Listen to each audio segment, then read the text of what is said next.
आपने इमरान खान साहब को फ़ोन करके कहा, हाँ। आपकी बात हुई कि जी सुबह ना जाएं आपकी गिरफ्तारी का, आपका इतना तगड़ा सोर्स था, किसने कहा कि सुबह गिरफ्तारी है? तगड़ा था या नहीं, सोर्स तो माड़ा ही था, उसकी इन्फॉर्मेशन बड़ी तगड़ी निकली। अच्छा। लोग तो कहते हैं ना फलां टाइम पे हुआ तो इस वजह से बाजवा साहब का मूड ख़राब हुआ, ऐसा हरगिज़ नहीं है। अच्छा। बाजवा साहब शुरू से ही उनके खिलाड़ी थे। अच्छा, शुरू से ही? हाँ, बाजवा साहब ऐसे ना माशाल्लाह से अपनी मुखबरियाँ खुद भी करते थे। अच्छा। जब इंसान ज़्यादा बोलता है, ज़रूरत से ज़्यादा झूठ कोई भी बोले तो वो एक्सपोज भी हो रहा होता है साथ साथ। मुंह पे राम राम बगल में छुरी सॉर्ट ऑफ, या गले मिला के खंजर खोपना, ठीक है, ये भी तो एक तरीका होता है ना। जो इनिशियल रिलीफ दिया सास प्रोग्राम के तहत, अभी तो ये इनकी जो तर्जमान है 2000 रुपये हम देते हैं, कभी कहती हैं क्या बोंगियाँ मारते हैं 300 यूनिट फ्री, क्या 9 मई का लगता है कि होना चाहिए था या नहीं?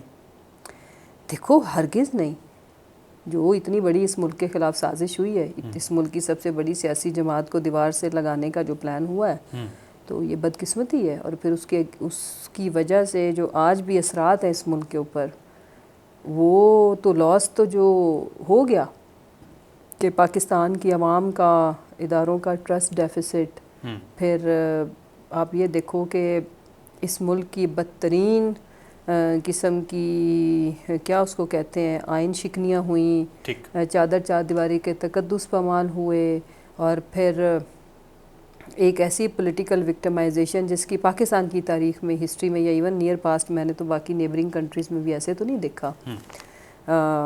उसमें अगर किसी ने, बांग्लादेश में एक एग्जांपल है कि वहाँ की जो अपोजिशन लीडर थी उनको जेल में डाला हुआ था, लेकिन जो मैसिव लेवल पे किसी पार्टी के 10,000 से ज़्यादा कारकुनान को जेल में डालना, और ना हमारा घर महफूज, ना बच्चे महफूज, ना बुज़ुर्ग, ना औरतें, ना घर का जो आपका कारोबार, घर के अंदर जो आपकी पोजेशंस हैं, कुछ भी नहीं, जो मर्ज़ी जिधर से जो मर्ज़ी आता था उठा के ले जाता था। अच्छा।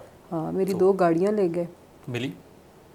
बस वो ना मिलने वाली ही मिली, समझ लो। अच्छा। हाँ, वो आपने उसके ऊपर आई थिंक एक आपका ट्वीट भी बड़ा वायरल हुआ था, आपने कहा था माले गनीमत की तरह उनको इस्तेमाल किया जा रहा है। वो तो अब काबिल ही, इस्तेमाल के काबिल ही नहीं रही। अच्छा। हाँ, इस हालत में वापस हुई? हाँ, काफ़ी ख़राब हालत। ठीक। अच्छा मैम, मुझे ये बताइएगा कि 9 मई वाले दिन आप इमरान खान साहब के साथ थी जी, और 9 मई की रात आपने इमरान खान साहब को फ़ोन करके कहा, आपकी बात हुई कि जी सुबह ना जाएं आपकी गिरफ्तारी का, 8 मई की रात, 8 मई की रात को आपने फ़ोन करके कहा कि सुबह ना जाएं। हाँ जी। तो वो आपका इतना तगड़ा सोर्स था, किसने कहा कि सुबह गिरफ्तारी है? तगड़ा था या नहीं, सोर्स तो माड़ा ही था, उसकी इन्फॉर्मेशन बड़ी तगड़ी निकली। इन्फॉर्मेशन तगड़ी थी? हाँ, सोर्स माड़ा ही था? माड़ा ही ना वे कि हाँ, बट पॉइंट ये है कि उस सोर्स का ट्रैक रिकॉर्ड ये था कि हमेशा उसकी खबर सही होती थी। So that's why I was requesting Khan साहब, और खान साहब को ये पता था कि मैं ऐसे बोंगियाँ तो नहीं मारती ना, फजूल में तो मैं बात नहीं करती कभी भी। तो यस, तो सोर्स ने आपके मतलब बात कंप्लीट हुई और अगले दिन गिरफ्तारी होगी खान साहब हाँ, की? एक्चुअली सोर्स की जितनी भी माजी में उसका जो भी था ना, जैसे रजीम चेंज के बारे में, तो मुझे काफ़ी साल, काफ़ी साल से मुराद ये है कि लोग तो कहते हैं ना फलां टाइम पे हुआ तो इस वजह से बाजवा साहब का मूड ख़राब हुआ, ऐसा हरगिज़ नहीं है। अच्छा। बाजवा साहब शुरू से ही उनके खिलाड़ी थे। अच्छा, शुरू से ही? हाँ। पीटीआई की 2018 में गवर्नमेंट बनी है तब से? यस। आप बड़ा इंकशाफ कर रही हैं कि मैं इंकशाफ नहीं, अब तो इट्स एवरीवेयर। क्या हो गया, आप कौन से मीडिया से हो, आप देखते नहीं हो, खबरें नहीं सुनते हो? खान साहब अपनी गवर्नमेंट मैं बताती हूँ। 2018 में हमारा जो मैंडेट था एक्चुअल, उसको कट टू साइज़ किया गया। उसके पीछे मोहतरम इज़्ज़त माब बाजवा साहब, उसमें एक तो मशहूर जो उन्होंने अपनी मुखबरी खुद ही, बाजवा साहब ऐसे ना माशाल्लाह से अपनी मुखबरियाँ खुद भी करते थे। अच्छा। जब इंसान ज़्यादा बोलता है, ज़रूरत से ज़्यादा झूठ कोई भी बोले तो वो एक्सपोज भी हो रहा होता है साथ साथ। तो उन्होंने खुद ही बताया था ना कि मुझे रोते हुए कॉल आई थी ख्वाजा साहब की कि मैनू बचा लो, और फिर मैंने बचाया है। तो ये ऑन रिकॉर्ड। हाँ। लेकिन खान साहब मिड अपनी गवर्नमेंट तक कहते रहे कि जी बाजवा साहब के साथ, तो वो तो खान साहब कहते थे बेटा if I trust you, suppose मुझे आप पे यकीन है, नहीं चला ना। खान साहब भोले हैं, लोगों पे ज़्यादा ट्रस्ट करते हैं। तो आपने कभी खान साहब को बताया कि आप ज़्यादा ट्रस्ट करते हैं लोगों पर और लोग आपको नुकसान पहुंचाते हैं? ये बताने की बात नहीं होती, ये ह्यूमन नेचर्स होती हैं जो कभी नहीं चेंज होती। अच्छा। जब आप आपकी ट्रस्टिंग नेचर हो ना, या आप बाय नेचर इस तरह के हों, वो कौन होते हैं ऐसे, वो मैं भी हो सकती हूँ, आप भी। जब आप खुद किसी को डॉज नहीं करते, आपने किसी का नुकसान नहीं किया हो, तो बंदा एक्सपेक्ट ही नहीं करता कि हैं ये मेरा क्यों करेगा। तो ये खान साहब का है, ये इसको नेगेटिव कहें या पॉजिटिव कहें, उनकी ये नेचर ऑलवेज लाइक लोगों के ऊपर वो ट्रस्ट करते हैं, लोगों को रूम टू प्ले देते हैं, फुल अथॉरिटी दे देते कि जाओ करो। अच्छा हुआ ना खान साहब ऐसे हैं। हाँ खान साहब, तो उसके बाद फिर लोग खुद एक्सपोज करते हैं, अगर वो अच्छे हो तो भी एक्सपोज होते हैं ना कि हाँ आपने सही मेरे पे ट्रस्ट किया, ठीक। और अगर बाजवा साहब जैसे हो तो भी आपने होना तो एक्सपोज ही है ना। If you are doing the wrong thing, if you are doing the right thing, तो चीज़ें तो अनवील होती हैं ना। अच्छा ये आप कह इट्स रही हैं just a matter of time कि आज या कल तो हो जाता है। हो अच्छा, जाता आप कह रही हैं कि बाजवा साहब के ने शुरू से ही पीटीआई हाँ, क्योंकि देखो उनको भेजना ये सारा कुछ ना, बेसिकली बाजवा साहब का शुरू में बस नहीं चला ना कि वो खान साहब के, तो उनका ये प्लान ये था कि खान साहब को काम करने नहीं दिया जाएगा। ठीक है, हम उनके साथ मिला के वो डैमेज कर रहे थे, जिसको हम महावरतन क्या कहते हैं कि मुंह पे राम राम बगल में छुरी सॉर्ट ऑफ, या गले मिला के खंजर खोपना। ठीक है, ये भी तो एक तरीका होता है ना। उसमें ये था कि खान साहब को नीचे पंजाब को हम पैरालाइज करेंगे, मेन मिनिस्ट्रीज खुद आपको पता है उन्हीं के नॉमिनेटेड लोग थे, ये तो किसी को शक नहीं होना चाहिए। इंपॉर्टेंट मिनिस्ट्रीज तो हमेशा उधर से लगती हैं जो मैटर करती हैं। ठीक है, तो वो हमारे कंट्रोल में होंगे, सिस्टम को हम यरगमाल बनाएंगे, तो ये कर क्या लेगा, तो डीफेम करके फिर हम हटाएंगे तो लोग मिठाइयाँ बांटेंगे कि ओ जी हमारी जान छूटी। Actual plan was this. एक इंसान प्लान करता है इकल्ला, this was the London plan. Okay, इसमें सब कुछ शामिल है, जिसमें प्लेटलेट्स का उनका ऊपर नीचे होना, उनको भेजना बाहर, सब कुछ, जेल में इतनी ज़बरदस्त किस्म की जेल कटवाना।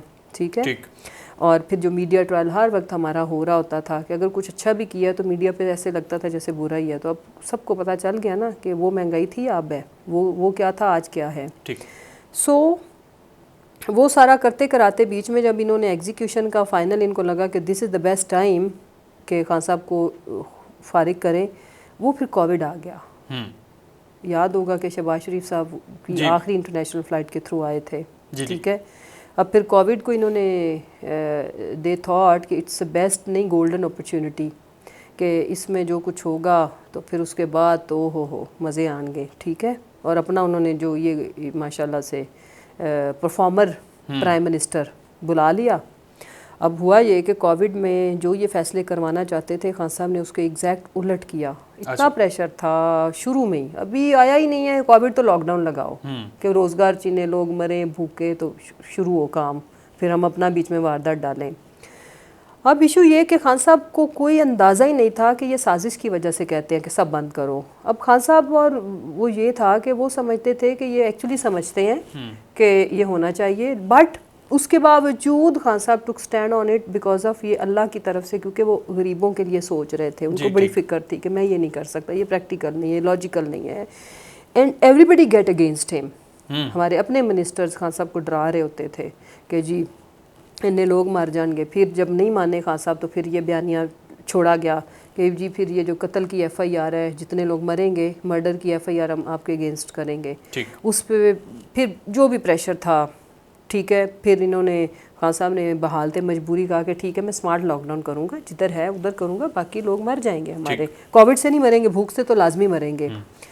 जो परफॉर्मेंस फिर हमारी आई वो पूरी दुनिया ने देखा कि पूरी दुनिया में जिस स्ट्रेटजी पे खान साहब गए उसकी कोई एग्जांपल तो नहीं थी। इट वाज टोटल रिस्की काम जो खान साहब ने रिस्क लिया, तो वो फिर हमारी परफॉर्मेंस हर लिहाज से अच्छी रही, हर चीज़ अच्छी रही। नहीं हो सका, इसलिए नहीं हो सका कि दुनिया में वाह हो गई ना कि वो हो फॉलो पाकिस्तान, स्मार्ट लॉकडाउन पे दुनिया गई। जी बिल्कुल ठीक है, ठीक है। बाकी जो कुछ है कि हमारी हमें जो रिकॉर्ड टेक्सटाइल इंडस्ट्री, बाकी दुनिया में जहाँ पे भी इंडस्ट्रीज बंद थी सारे ऑर्डर्स पाकिस्तान की तरफ शिफ्ट हुए क्योंकि यहाँ पे काम हो रहा था। उन दिनों बेरोजगारी तो दूर की बात, वहाँ पे हमारे पास मजदूर नहीं मिल रहे थे ना। जी बिल्कुल, टेक्सटाइल इंडस्ट्री में मजदूर नहीं मिल रहे थे, वेजेस डबल हो गए थे, लोगों की आमदन बढ़ी और बाकी सब कुछ तो आपको पता है। लेकिन जो इनिशियल रिलीफ दिया सास प्रोग्राम के तहत, अभी तो ये इनकी जो तर्जमान है 2000 रुपये हम देते हैं, कभी कहती हैं क्या बोंगियाँ मारते हैं 300 यूनिट फ्री, क्या एक्चुअली हमने लोगों को बिल ज़ीरो बिल भेजे, गरीब लोगों को बिलों में रिलीफ दी, उनको आने वाले टाइम पे देने थे। और फिर उसके बाद जो 12,000 के जो हमने माली इमदाद दी, फिर उसमें याद रखो कि कभी भी जो पेंडेमिक या कुदरती आफात होती हैं उसका खाली रियासतें या हुकूमतें मुकाबला नहीं करती, एज ए नेशन आपने करना होता है। चूँकि खान साहब की फिलैंथ्रोपी पूरी दुनिया में वो इस चीज़ पे माने जाते हैं, और जो भी पाकिस्तान के मुखय्यर हज़रात हैं वो उन पर ट्रस्ट करते हैं, उनका एक ट्रैक रिकॉर्ड है ना। उसमें फिर जो हमें जो अकल आई हम सबको एज ए टीम, हमने शुरू में ही ना अभी लॉकडाउन की बातें शुरू हुई थी, बिकॉज चाइना को हम क्लोजली वॉच कर रहे थे कि उधर वो कैसे कर रहे हैं। वहाँ जो कुछ स्टेट कर रही थी ना, हम तो अफोर्ड ही नहीं करते थे, सब कुछ बंद करके वो तो घरों पे खाना डिलीवर कर रहे थे।